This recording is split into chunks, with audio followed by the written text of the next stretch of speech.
Hello everyone, welcome to my YouTube channel. Guys, आज हम basically रूप से बात करने वाले हैं। आज अपन फिजिक्स के जो है पहला चैप्टर अपन इलेक्ट्रोस्टैटिक का स्टार्ट करने जा रहे हैं। आपके लिए बिग अनाउंस्ड है कि फिजिक्स चैप्टर का जो है इलेक्ट्रिसिटी का पहला चैप्टर आज स्टार्ट हो रहा है।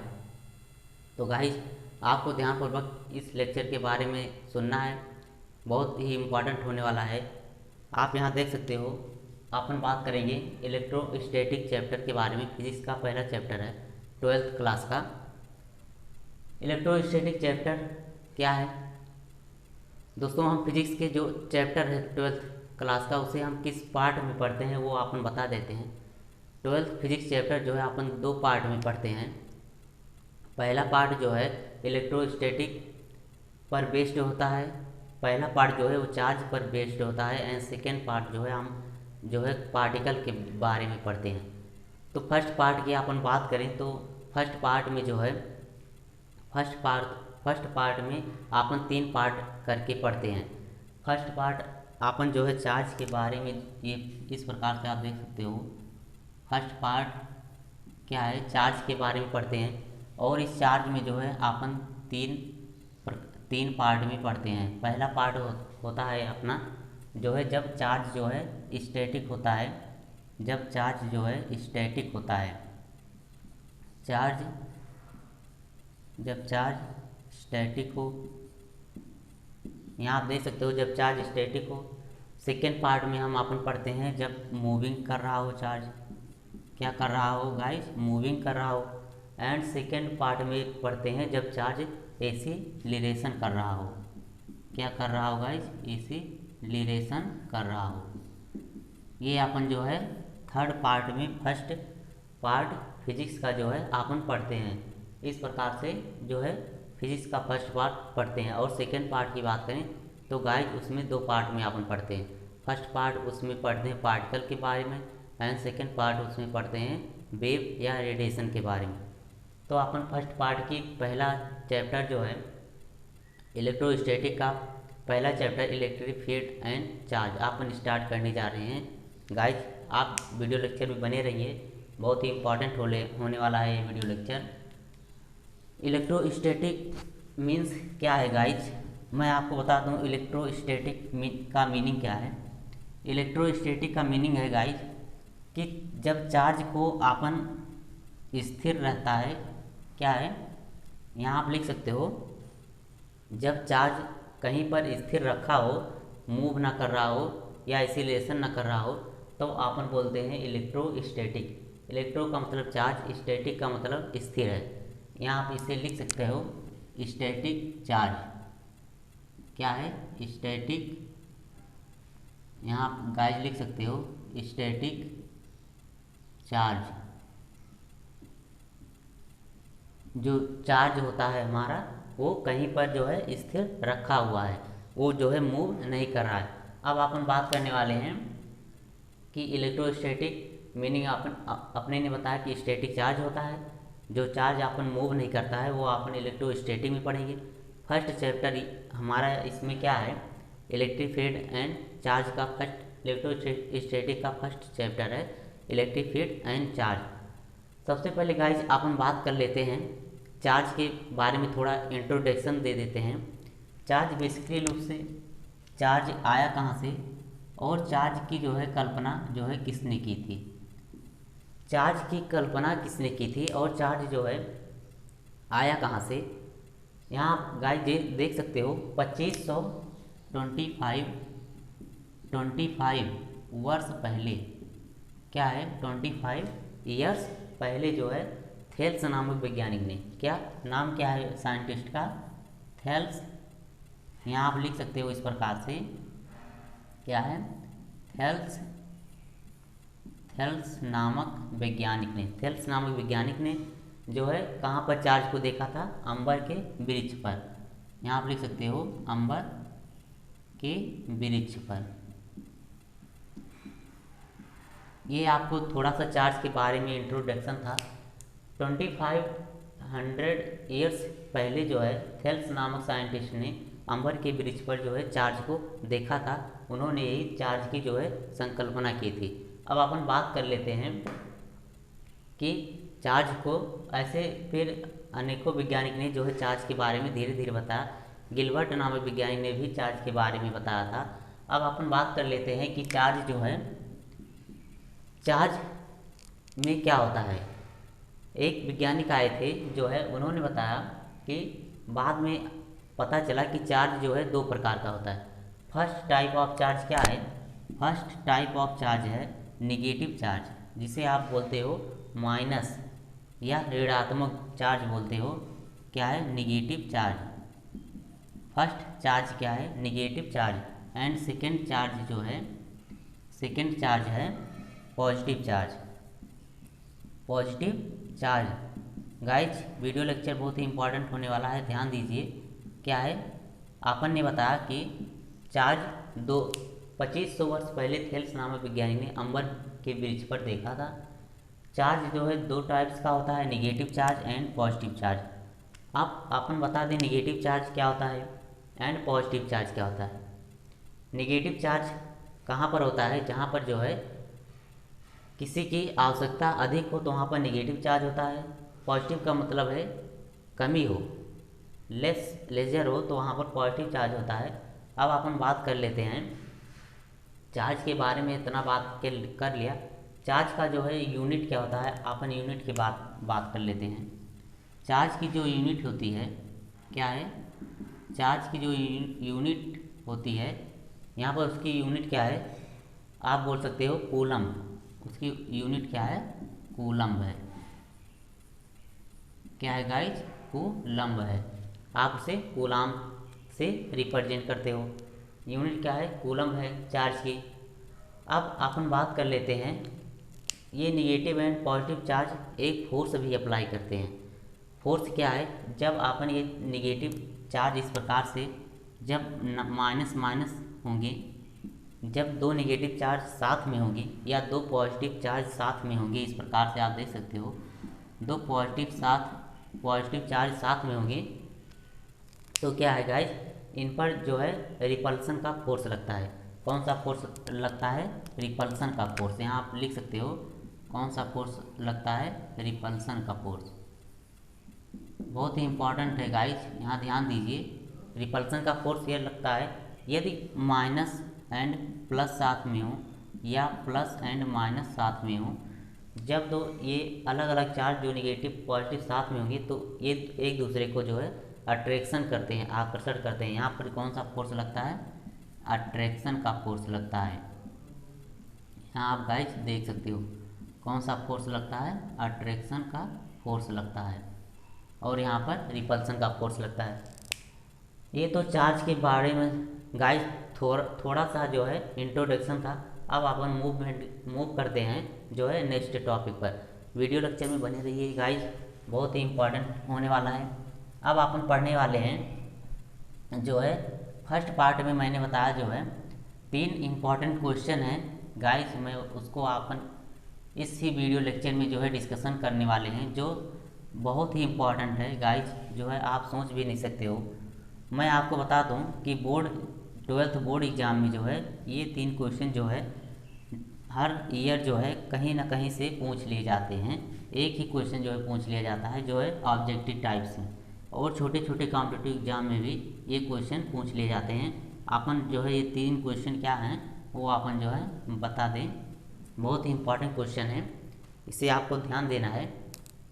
फर्स्ट क्वेश्चन क्या है? मैंने बताया कि स्टैटिक चार्ज जब स्थिर हो तो वो क्या उत्पन्न करता है, क्या चीज़ प्रोड्यूस करता है। यहाँ पर आप देखिए, चार्ज जो है स्टैटिक हो, स्टैटिक क्या है? Static charge. एक कंडीशन है चार्ज स्टैटिक हो।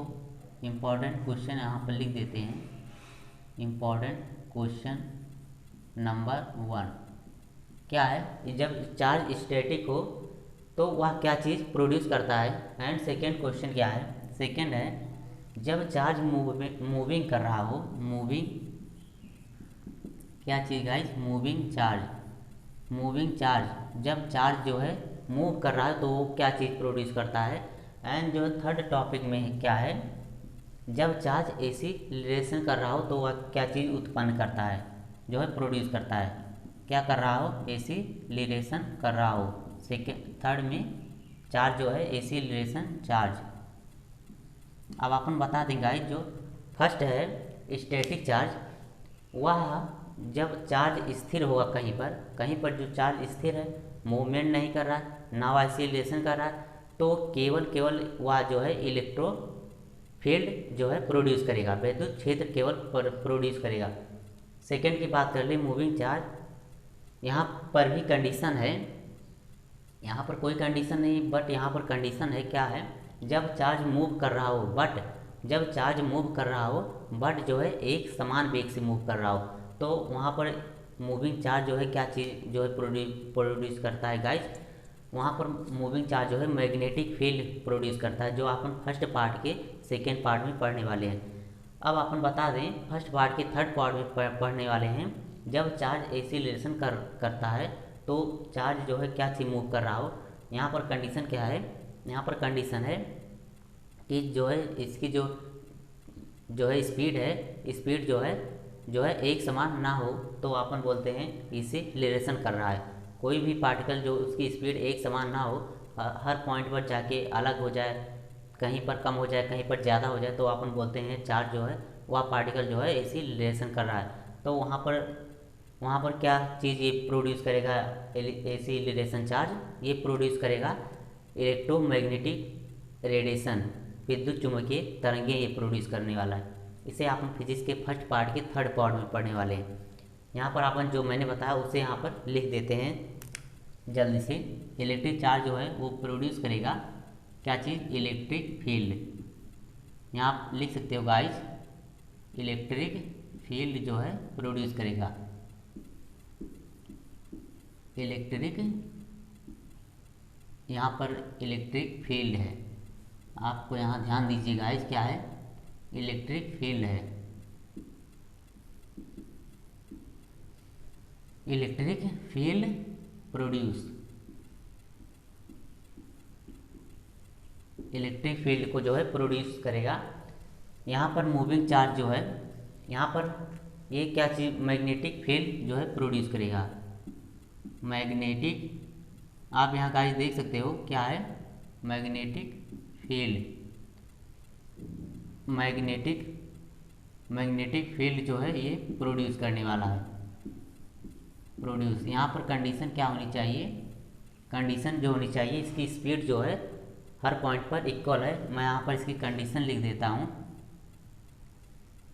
इसकी स्पीड जो है, speed is equal, speed is same, her point पर लिख सकते हो, speed is same, speed is same each point on, क्या है गाइस, यहाँ पर आप देख सकते हो, speed is same, speed is same on each point, each point,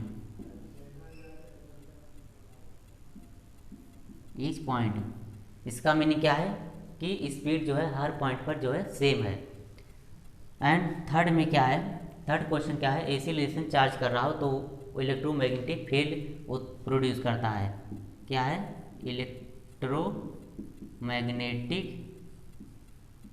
magnetic field जो है प्रोड्यूस करता है। ये गाइज आपको 3 क्वेश्चन जो है बहुत ही इम्पॉर्टेंट है, बहुत ही बार जो है बोर्ड में पूछा गया है, ऑब्जेक्टिव टाइप्स में एंड छोटे छोटे एग्जाम में भी पूछे जाते हैं। इसलिए मैंने चैप्टर को स्टार्ट करने से पहले जो है आपन ने जो है फर्स्ट पार्ट में क्या कैसे किस पार्ट में पढ़ते हैं वो अपन ने डिस्कशन कर दिया है अच्छे से, इसे आपको जो है समझना है। अब अपन इलेक्ट्रोमैग्नेटिक फील्ड प्रोड्यूस करता है एसिलेशन चार्ज, यहाँ पर कंडीशन होनी चाहिए जो है स्पीड, इसकी स्पीड जो होती है is not same on each point, I hope guys ये आपके जो 3 क्वेश्चन है ये आपको अच्छे से क्लियर हो जाना चाहिए। स्टैटिक चार्ज होगा तो वो इलेक्ट्रिक फील्ड केवल प्रोड्यूस करेगा। जो है मूविंग चार्ज होगा तो वो केवल मैग्नेटिक फील्ड प्रोड्यूस करेगा। एंड एसिलेशन चार्ज होगा तो वो इलेक्ट्रोमैग्नेटिक जो है रेडिएशन प्रोड्यूस करेगा। यहाँ पर आप लिख देते हैं क्या चीज़ गाइस, यहाँ पर लिख देते हैं रेडिएशन। यहाँ पर क्या है, रेडिएशन है, प्रोड्यूस करेगा। आई होप जो है ये तीन क्वेश्चन जो है आपको अच्छी तरीके से गाइस क्लियर हो गए होंगे। अब अपन बात कर लेते हैं, अब अपन नेक्स्ट टॉपिक में बात कर लेते हैं। अपना नेक्स्ट टॉपिक जो है क्या है, आपने गाइस 11th में जो है एक जो है क्या सुना होगा, एक लॉ सुना होगा, conservation of energy.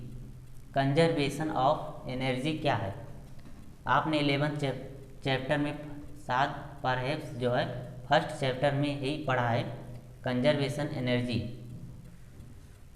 Conservation energy जो है वहाँ पर आपको मिलेगा 11th क्लास में जो है न्यूटन लॉज ऑफ मोशन वाले चैप्टर में।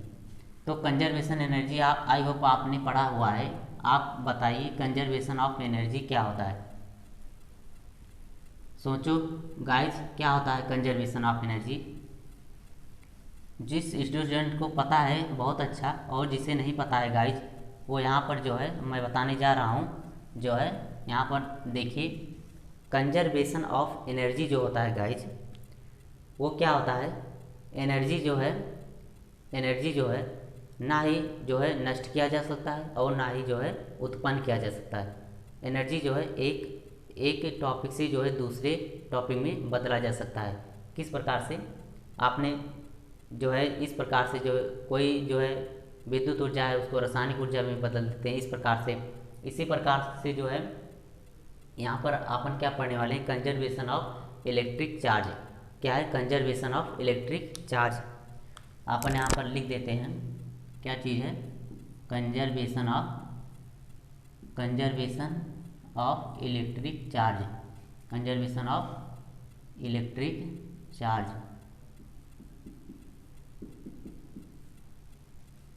इलेक्ट्रिक जो है चार्ज है।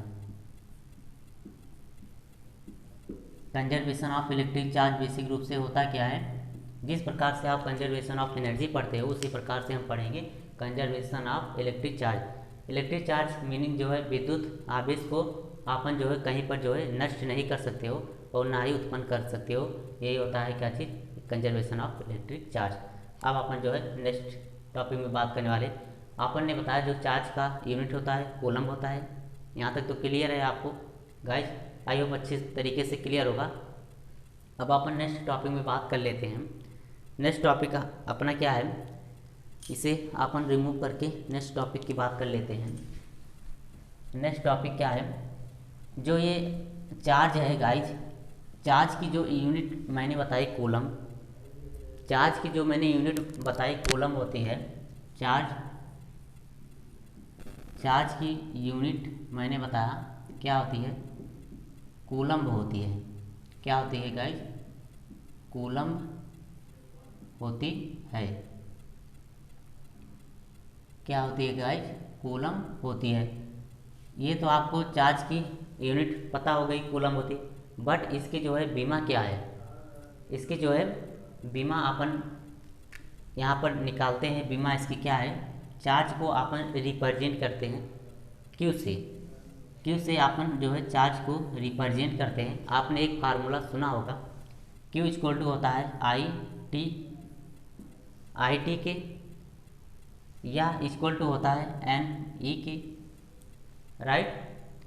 आई क्या है, आई यहाँ पर है जिसे अपन बोलते हैं करंट है यहाँ पर आई। एंड टी क्या है, टाइम है, समय।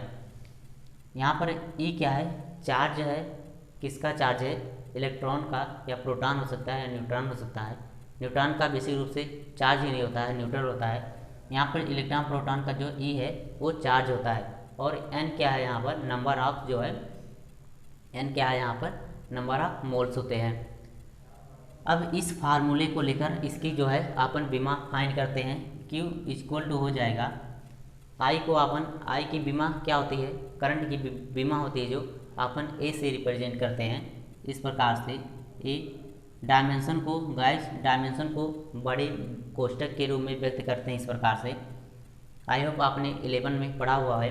एंड जो है टी टाइम का जो बीमा होती है, टाइम की जो डायमेंशन होता है वो अपन कैपिटल टी से इस प्रकार से डिनोट करते हैं, कैपिटल टी। अब इसे आप क्यू जो चार्ज है, क्यू की बीमा आप लिख सकते हो बड़े ब्रैकेट में ए टी। यह क्या है, इसे आपको ध्यान रखना है गाइज। जो चार्ज की बीमा होती है वो ए टी होता है एंड चार्ज का जो यूनिट होता है वो कूलम होता है। ये दो फार्मूले आपको याद रखने हैं, लर्न कीजिए गाइज। अब अपन नेक्स्ट टॉपिक पर बात करने वाले हैं। नेक्स्ट टॉपिक पर अपन जो है बात करेंगे। नेक्स्ट टॉपिक हमारा क्या है, फर्स्ट इम्पॉर्टेंट टॉपिक है कूलम लॉ। कूलम ने जो है, कूलम नामक साइंटिस्ट ने जो है कौन सा लॉ दिया था अपना, उसकी बात कर लेते हैं। कूलम्स लॉ क्या है। कूलम्स लॉ बेसिक रूप से कुछ नहीं है, जैसे आपने 11th में जो आपने पढ़ा होगा गुरुत्वाकर्षण लॉ, उसी प्रकार से जो है कूलम लॉ है। यहाँ पर अपन बात कर लेते हैं जो है कूलम्स लॉ क्या है। कूलम्स लॉ की बात कर लेते हैं गाइस। कूलम्स नामक जो साइंटिस्ट ने, उन्होंने बताया, क्या बताया, उन्होंने बताया दो चार्ज को आप कुछ डिस्टेंस पर रख दीजिए, पॉजिटिव हो या निगेटिव हो। पॉजिटिव होंगे तो उन पर जो है अट्रैक्शन फोर्स लगेगा, निगेटिव पॉजिटिव होंगे तो उनमें आप जो है क्या लगेगा, अट्रैक्शन फोर्स लगेगा। अंतर बस इतना ही है फोर्स का। बट दो चार्ज को ही इस प्रकार से आप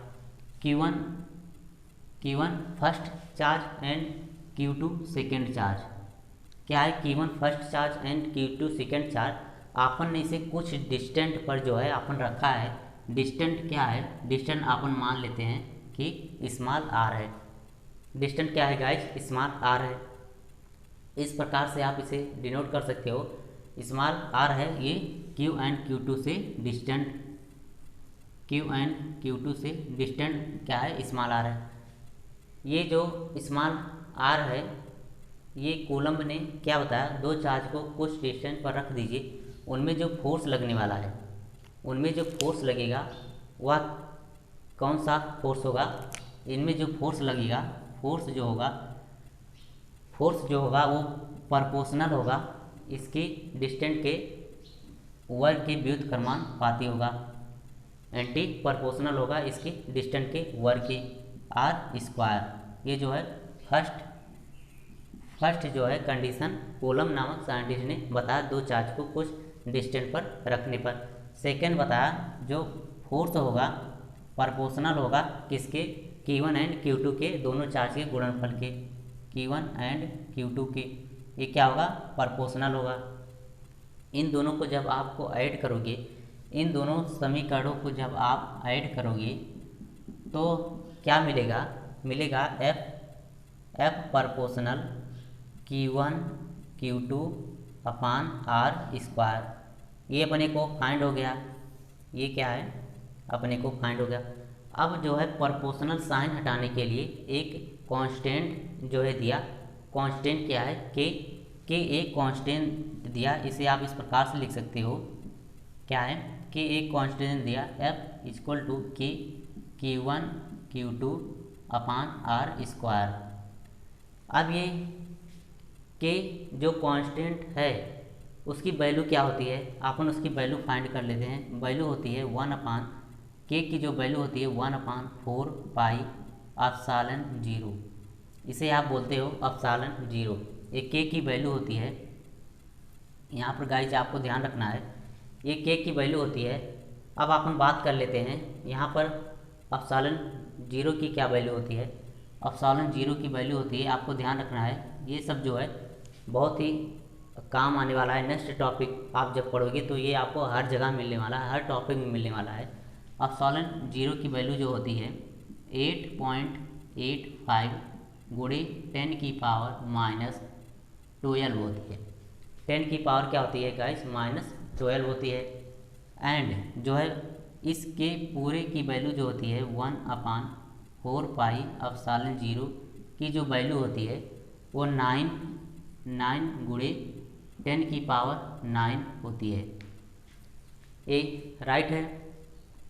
अब अपन जो है बात कर लेते हैं, यहाँ तक तो गाइस आपको जो है क्लियर हो गया होगा। अब अपन बात कर लेते हैं एप्सिलॉन 0 की जो है उसकी यूनिट क्या होगी। यूनिट की अपन बात कर लेते हैं, यूनिट की अपन यहाँ पर बात कर लेते हैं।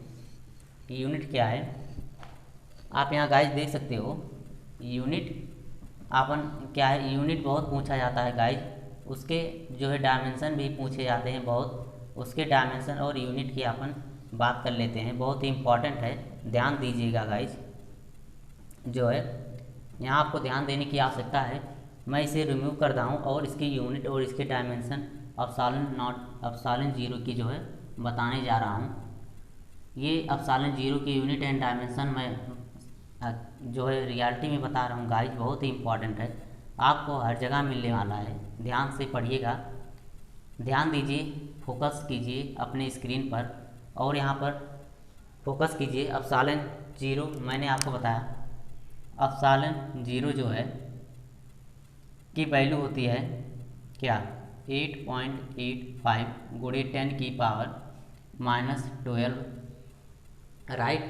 और के जो के की पूरी वैल्यू होती है 1/4πε0 9 गुणे 10⁻9 होती है। इसे आपको ध्यान रखना है। फिर अपन ने फार्मूला क्या बताया था, फोर्स जो होता है, कूलम साइंटिस्ट ने बताया फोर्स होता है 1/4πε0 Q1 Q2 अपान r²। फोर्स का जो यूनिट आप जानते हो न्यूटन होता है। फोर्स का यूनिट आपको बताने की आवश्यकता, हमें बताने की आवश्यकता नहीं, न्यूटन होता है। अब अपन बात कर लेते हैं कि इस एप्सिलॉन 0 की यूनिट क्या हो जाएगी। ये 4π क्या है, कांस्टेंट है, कांस्टेंट की कोई यूनिट नहीं होती है, इसे आप रिमूव कर सकते हो। यहाँ एप्सिलॉन 0 यहाँ पर आप लाओगे और इसे f को नीचे ले जाओगे। एप्सिलॉन 0 क्या होने वाला है, Q1 Q2 अपान FR²। इसकी यूनिट आप लिख सकते हो, बहुत ही इजी है। इसकी यूनिट क्या हो जाएगी, एप्सिलॉन 0 क्यों आवेश है, आवेश की यूनिट क्या होती है, कूलाम होती है। क्या होती है गाइस, कूलाम होती है। यहाँ आप देख सकते हो कूलाम होती है। एंड Q2 सेकेंड आवेश है, उसकी भी यूनिट क्या होती है, कूलाम होती है। क्या होती है गाइस, कूलाम होती है। एंड F क्या है, F गाइस है, F जो है न्यूटन, उसकी यूनिट क्या होती है आप जानते हो, न्यूटन होती है। क्या होती है, न्यूटन। क्या होती है गाइस, न्यूटन होती है। आपको यहाँ ध्यान रखने की आवश्यकता है, क्या होती है उसकी यूनिट, न्यूटन होती है। एंड जो ये r डिस्टेंट है, इसकी यूनिट क्या है, मीटर होती है डिस्टेंट की यूनिट, और स्क्वायर है तो क्या हो जाएगा, मीटर स्क्वायर हो जाएगा। ये बहुत ही इम्पॉर्टेंट है। इस प्रकार से जो है किसी की डायमेंशन हम फाइंड करते हैं, इसकी जो है टोटल डायमेंशन क्या हो जाएगी, एप्सिलॉन 0 या क्या हो जाएगा, कूलाम स्क्वायर। क्या हो जाएगा, कूलाम स्क्वायर। कूलाम स्क्वायर आप इसे लिख सकते हो न्यूटन पर मीटर। इसे आप ऊपर ले जाओगे तो -1 साइन आ जाएगा। किस प्रकार से, कूलाम स्क्वायर न्यूटन पर मीटर -1 एंड क्या लिखोगे, मीटर पर मीटर स्क्वायर। क्या है, पर मीटर स्क्वायर। ये क्या है गाइस, यहाँ आप ध्यान दीजिए, ये क्या है, एप्सिलॉन 0 की जो है यूनिट है। यूनिट क्या है, कूलम स्क्वायर न्यूटन पर मीटर। न्यूटन, इस प्रकार से आप इसे बोलोगे, कूलम स्क्वायर पर न्यूटन पर मीटर स्क्वायर। इस प्रकार से आपको जो है इसे लर्न करना है। किस प्रकार से, मैं आपको बता रहा हूँ, कूलम स्क्वायर न्यूटन, इस प्रकार से कूलम स्क्वायर पर न्यूटन पर मीटर स्क्वायर। यहाँ पर जो माइनस साइन लगा है उसे अपन पर के रूप में बोलते हैं। इस प्रकार से भी आप बोल सकते हो coulomb square upon newton metre square, इस प्रकार से आप बोल सकते हो। अब अपन बात कर लेते हैं इसकी जो है सबसे इम्पॉर्टेंट, ये भी इम्पॉर्टेंट था, इसे भी स्टार मार्क कर सकते हो। इसकी जो है डायमेंशन की बात कर लेते हैं। इसकी डायमेंशन क्या होने वाली है? इसकी डायमेंशन होगी, यहाँ आप देख सकते हो गाइस, इसकी डायमेंशन अपन निकाल सकते हैं। यहाँ अपन इसकी डायमेंशन फाइंड करते हैं। यहाँ इसकी क्या फाइंड करते हैं? डायमेंशन। डायमेंशन क्या होती है? डायमेंशन कैसे फाइंड करेंगे? इसी फार्मूले से जो है डायमेंशन फाइंड करेंगे। एप्सिलॉन 0 इक्वल टू क्या है? Q1 Q2 upon F R square. यहाँ आप देख सकते हो मैंने बताया था Q का, अभी जो है इसके प्रीवियस टॉपिक में भी बताया, Q का जो डायमेंशन होता है वो 80 होता है। आप यहाँ पर डायरेक्ट लिख सकते हो क्या चीज़? 80 ब्रैकेट में एंड Q2 वो भी तो एक काबिज है, उसका भी डायमेंशन क्या होगा? 80 हो जाएगा, 80 हो जाएगा। अपान में क्या लिखोगी? फोर्स का डायमेंशन क्या होता है? फोर्स का डायमेंशन जो होता है गाइज वो मैं आपको बता दूं। फोर्स का डायमेंशन होता है ML2, MLT2 होता है। यहाँ पर आप लिख सकते हो क्या चीज़? MLT2। इसका डायमेंशन बेसिक रूप से आया कहाँ से? फोर्स इक्वल टू क्या होता है? F। फोर्स इक्वल टू होता है W इक्वल टू क्या होता है? वर्क। F D, F क्या हो जाएगा? W अपान D, D डिस्टेंट है जो T। यहाँ पर आप क्या आएगा? यहाँ पर जो फोर्स होगा, यहाँ आप देख सकते हो गाइस, F का जो फोर्स, F की जो बीमा होगी वो क्या होगी? जो है W अपान D। इस प्रकार से उसका जो है बीमा फाइंड करते हैं। F की बीमा होगी MLT2 एंड जो R डिस्टेंट है इसकी बीमा क्या हो जाएगी? इसका डिस्टेंट R जो है डिस्टेंट है, दूरी है, इसकी जो है डायमेंशन हो जाएगा L। L से जो है डिस्टेंट की जो है इसकी डायमेंशन लिखते हैं। अब यहाँ पर स्क्वायर है तो L स्क्वायर हो जाएगा। इसे आपको सॉल्व करना है, जो कैंसिल हो रहा है उसे कैंसिल कर देना है। यहाँ पर आप देख सकते हो गाइज क्या? यहाँ पर आप देख सकते हो, यहाँ पर क्या चीज़ आप देख सकते हो? जो कैंसिल हो रहा है उसे आपको जो है कैंसिल कर देना है। इस प्रकार से आप देख सकते हो। Q1 की Q2 की बीमा आपने बताया 80। फोर्स की बीमा MLT -2 आपने बताया एंड जो है डिस्टेंट की बीमा क्या बताया आपने? L square. इसे आप सॉल्व कर सकते हो किस प्रकार से? A क्या हो जाएगा? बेसिक रूप से A स्क्वायर हो जाएगा एंड T क्या हो जाएगा? T square. और ये T की पावर -2 है, इसे आप ऊपर ले जाओगे तो T की पावर +2 हो जाएगा। यहाँ पर T की पावर +2 है, दोनों मिलकर T की पावर 4 हो जाएंगे, T की पावर 4 एंड ये क्या है? M को ऊपर ले जाओगे तो M -1 हो जाएगा एंड L को ऊपर ले जाओगे तो L -2 हो जाएगा। इसे आप किस प्रकार से लिख सकते हो? M की पावर -1 एंड L की पावर -2 एंड T की पावर 4 एंड A की पावर स्क्वायर, A स्क्वायर। इसकी जो बीमा है ये बहुत ही इम्पॉर्टेंट है गाइज, इसे आपको जो है ध्यान रखना है। ये जो है इसकी जो डायमेंशन है, डायमेंशन गाइज एंड जो इसकी यूनिट है, ये दोनों बहुत ही इम्पॉर्टेंट है। किस प्रकार से मैंने आपको इस प्रकार से बता दिया। आई होप जो है इसके जो डायमेंशन एंड इसके यूनिट आपको अच्छी तरीके से क्लियर हो गए होगी। कूलम्स लॉ मैंने बताया, F इक्वल टू होता है 1/4 पाई एप्सिलॉन Q1 Q2 अपान R स्क्वायर, ठीक। एंड यहाँ पर इसकी जो यूनिट लिख सकते हो, यूनिट क्या हो जाएगी इसकी? Coulomb square. कूलम को अपन C से रिप्रेजेंट करते हैं, कूलम C स्क्वायर लिख सकते हो।